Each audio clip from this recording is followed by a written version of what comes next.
Hello and welcome to Wikipedia classes. This is Mohit Anand and I am here with a new lecture on JKSSB Panchayat Account Assistant Exam related to 73rd Constitutional Amendment Act. So part second रहेगा ये इस lecture का।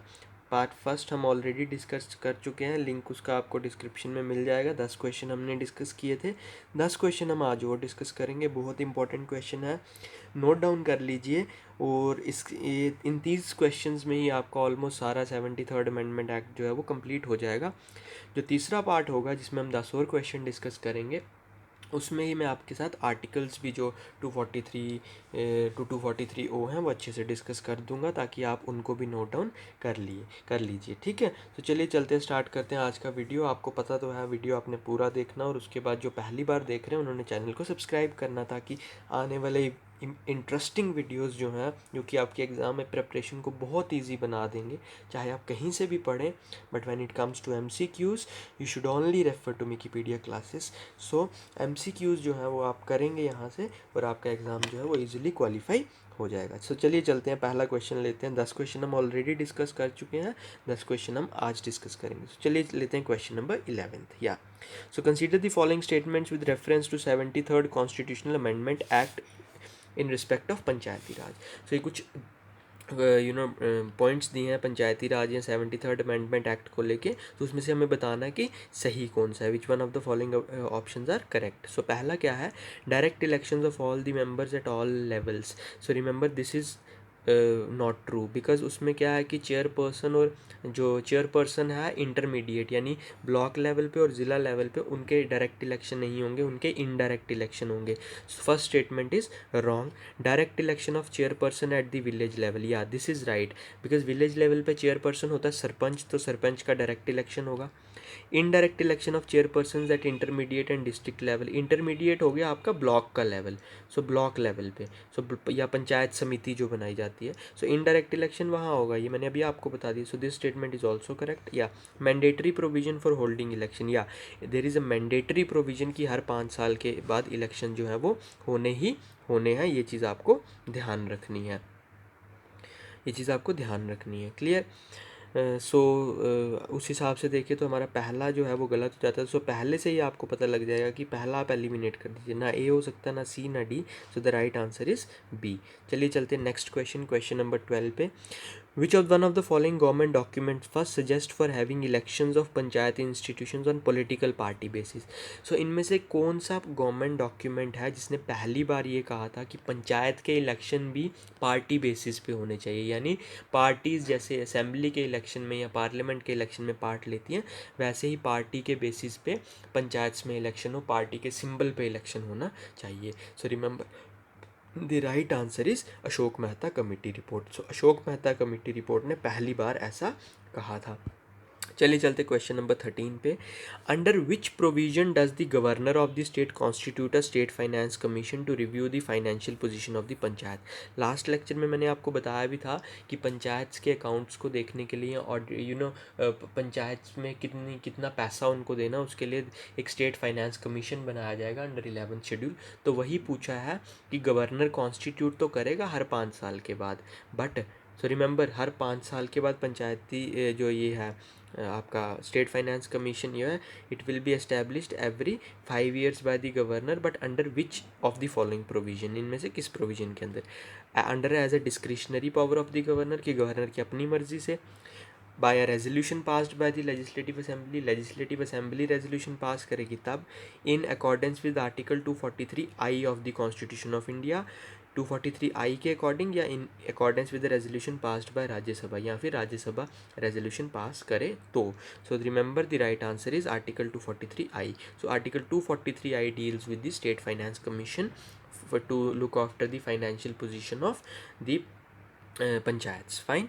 चलिए चलते question number 14 पे। This is also important. The Ashok Mehta committee 1977 recommended for the establishment of, इनमें से किसकी रिकमेंडेशन दी थी अशोक मेहता कमेटी ने? सो रिमेंबर एक बड़ी इंपॉर्टेंट चीज़ अशोक मेहता कमेटी ने कही थी, it called for Mandal panchayat. So remember what it said कि there should be a 2-tier structure यानी अभी हमारा 3 लेवल है, विलेज, ब्लॉक और ज़िला परिषद पे या डिस्ट्रिक्ट लेवल पे। दे सेड कि ये जो विलेज और ब्लॉक है इसको मर्ज करके हम for a group of villages we will form the Mandal panchayat. So Mandal panchayat रहेगी और उसके ऊपर ज़िला परिषद रहेगा। सो मंडल पंचायत की इंपॉर्टेंट रिकमेंडेशन जो थी वो अशोक मेहता कमेटी ने दी थी। ठीक है, क्वेश्चन नंबर 15 पे चलते हैं। The 11th schedule of the constitution relating to panchayat consist of 18 items, 28, 19 और 29 items. So remember it contains 29 items. Clear? Next question. As per Article 243H of the 73rd Amendment Act, the legislature of the state may by law provide for making grants in aid to the panchayat from। Simple सी बात है इस question का, क्योंकि question confuse करने के लिए इसी तरह डाला जाता है। सो मतलब क्या है कि आर्टिकल 243H डील किसके साथ करता है, एक, या फिर दूसरा इसका मतलब हम निकाल सकते हैं कि अंडर आर्टिकल 243H जो स्टेट है वो पंचायत को ग्रांट किस फंड से दे सकता है। सो बस वही आपको देखना है। So the options are, D option को हम एलिमिनेट करेंगे, contingency fund of the president, contingency fund of the governor और consolidated fund of the state. So remember it is from the consolidated fund of the state. So panchayat को state government or state legislature जो है वो consolidated fund of the state, remember confuse करने के लिए India भी आएगा यहाँ पे। So remember it is not India, consolidated fund of the state से वो पैसा जो है वो पंचायत को दे सकती है, ग्रांट्स दे सकती है। क्वेश्चन नंबर 17 देखते हैं। Which one of the following provisions has been left to the will of the state government in the 73rd constitutional amendment act? कौन सी चीज़ स्टेट गवर्नमेंट की मर्जी पे छोड़ दी गई है इन चारों में से? मैंने लास्ट लेक्चर में अच्छे से डिस्कस किया था। अब देखिए क्या option, providing reservation to the backward classes, all post at art levels to be filled by direct elections, reservation of seats for SC ST in proportion to their population and reservation up to 1/3 for women in panchayat. अब देखो क्या है, अब मैं आपको बताऊं एक एक करके। रिजर्वेशन तो है वुमेन के लिए पंचायत में, सो दिस मीन्स ये वाला प्रोविज़न जो है वो कंपलसरी है। उसके बाद SC ST के लिए रिजर्वेशन है पॉपुलेशन के हिसाब से, ये भी कंपलसरी है। उसके बाद ये ऑप्शन गलत है, क्यों? क्योंकि सारी पोस्ट डायरेक्ट इलेक्शन से नहीं फिल करनी है। चेयरपर्सन की post at the intermediate and ज़िला परिषद लेवल पे वो इनडायरेक्ट इलेक्शन से जाएंगी। सो मैंने आपको बताया भी था कि बैकवर्ड क्लासेस के लिए स्टेट गवर्नमेंट के पास ये पावर है कि अगर उसको लगे कि उसको रिजर्वेशन देनी चाहिए तो वो दे सकते हैं। So the right answer for this will be A, that this is left to the will of the state government. Clear? चलिए चलते हैं नेक्स्ट क्वेश्चन पे। Question number 18, the state election commissioner can be removed. अब state election commissioner जो है उसको remove कैसे किया जा सकता है? By the governor of the state, by the state assembly, through an order issued by the chief minister, through a procedure similar to that of removal of a जज of a high court. तो देखिए सबसे common answer जो बच्चे लगाएंगे that will be by the governor of the state, but remember it is not by the governor of the state, it is through a procedure similar to the removal of जज of a high court. So जिस तरह high court के जज को remove किया जाता है उसी तरह स्टेट इलेक्शन कमिश्नर को भी रिमूव किया जाता है। अब इसका प्रोसीजर है एक, वो हम डिस्कस नहीं करेंगे, बट यू शुड रिमेंबर कि हाई कोर्ट के जज की तरह ही उसको रिमूव किया जाता है। नेक्स्ट क्वेश्चन लेते हैं, question number 19, which one of the following about article 243G is correct. So article 243G जो है वो किसके साथ डील करता है?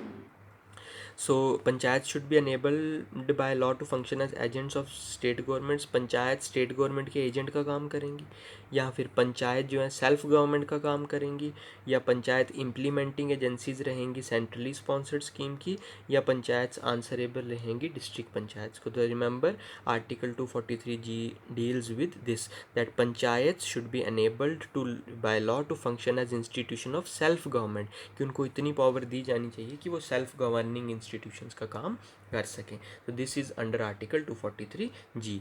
लास्ट क्वेश्चन देखते हैं आज का। This is what is the minimum population below which panchayats at the intermediate level are not constituted as per provision of the 73rd constitutional amendment act? So एक बहुत इंपॉर्टेंट और interesting चीज़ है कि 73rd amendment act में ये कहा गया था कि अगर किसी भी स्टेट की पॉपुलेशन 20 लाख से कम है तो वो 3 टीयर जो स्ट्रक्चर है विलेज, ब्लॉक और ज़िला लेवल पे, वो ब्लॉक लेवल को स्किप कर सकता है। मतलब अगर किसी स्टेट की पॉपुलेशन 20 लाख से कम है तो वो ब्लॉक लेवल वाला जो पोर्शन है उसको क्या कर सकता है? स्किप कर सकता है। वो खाली विलेज लेवल पे और ज़िला परिषद लेवल पे उसको बनाएगा। सो ये थे क्वेश्चंस जो इम्पॉर्टेंट थे that we have discuss 10 questions.